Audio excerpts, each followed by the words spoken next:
Hello, this is Ms. Kravchak, the Gifted Resource Teacher at White Oaks.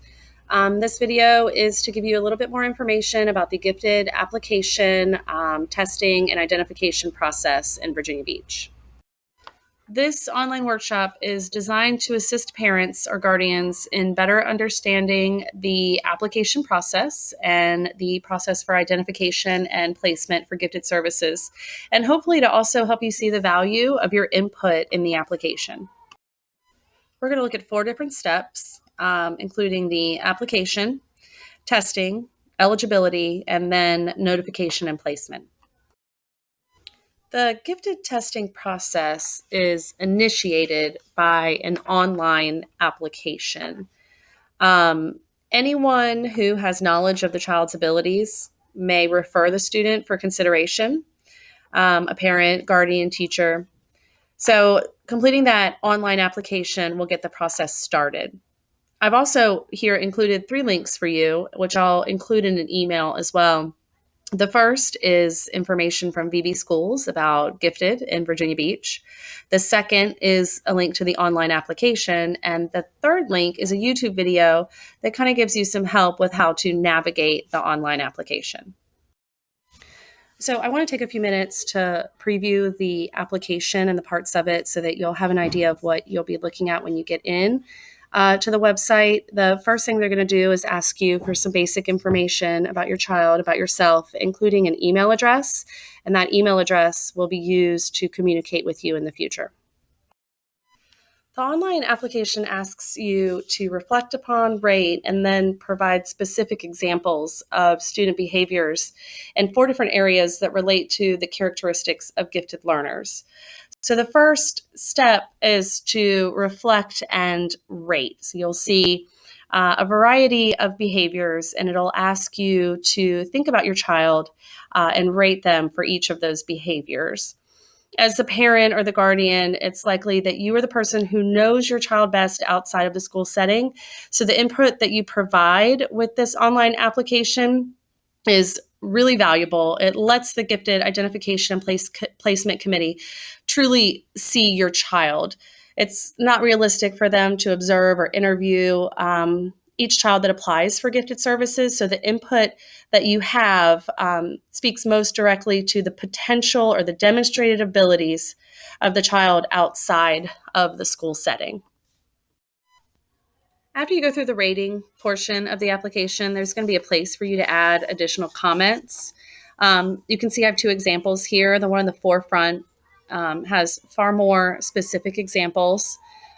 You're really helping the committee see who the child is at home. You're giving lots of examples that will help them understand why you chose different places on the rating scale. The more you can tell them, the better they're going to be able to see your child and understand whether or not your child requires a different type of instruction or environment to best meet their needs. Because it is so important, I want to take a few minutes and kind of go through some of the areas of the application and talk to you about examples that you might provide.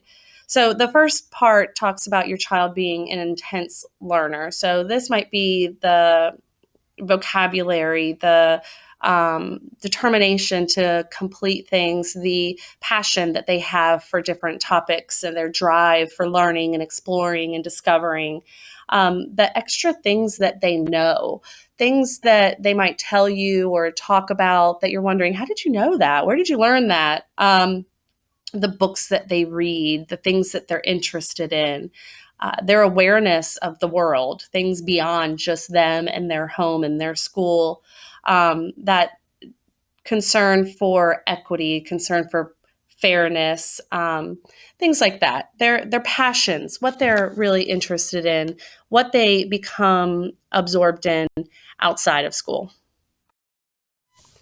So the next thing to think about might be their analytical thinking. How quickly do they understand things that are complex? Do they show an interest in challenges or difficult problems? Do they look at things from different points of view? Are they comparing things, making connections? Will they take risks and try things that are different? Are they confident? Do they argue? Are they kind of stubborn in a positive way? Do they become determined to complete things? Another thing you can write about is creativity. Does your child generate ideas that are different from their peers? Do they show an imagination?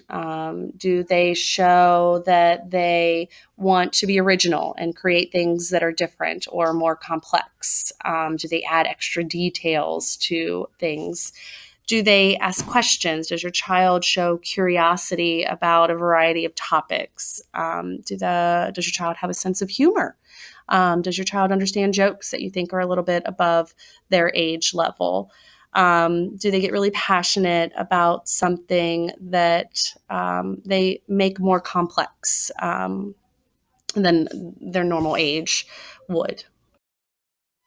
Another important, very important thing to write about would be your child's motivation.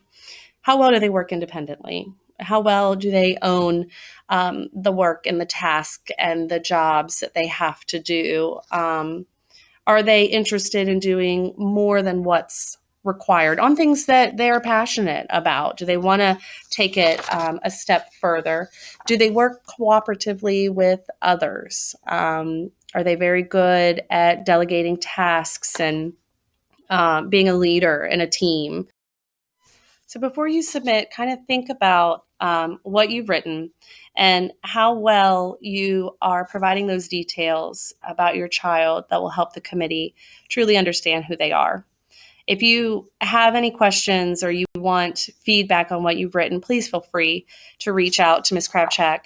The best way is email, honestly, and I'd love to sit down with you or provide you some questions that'll continue to get you thinking about what you can write. Students in grades 2, 3, and 4, when referred for gifted testing and eligibility, are going to be given two different cognitive abilities tests, the Naglieri and the COGAT. An assessment specialist from the gifted testing office will come to our school to administer those tests. The parents will be notified of the date in advance. And those test scores, along with teacher input, academic achievement, the parent input, all of it is put together to create a portfolio for that child. The best preparation for this assessment is for the child to get a good night's sleep, to eat a nutritious breakfast, and to have a conversation with someone about how to take their time and how to just think about what they're doing.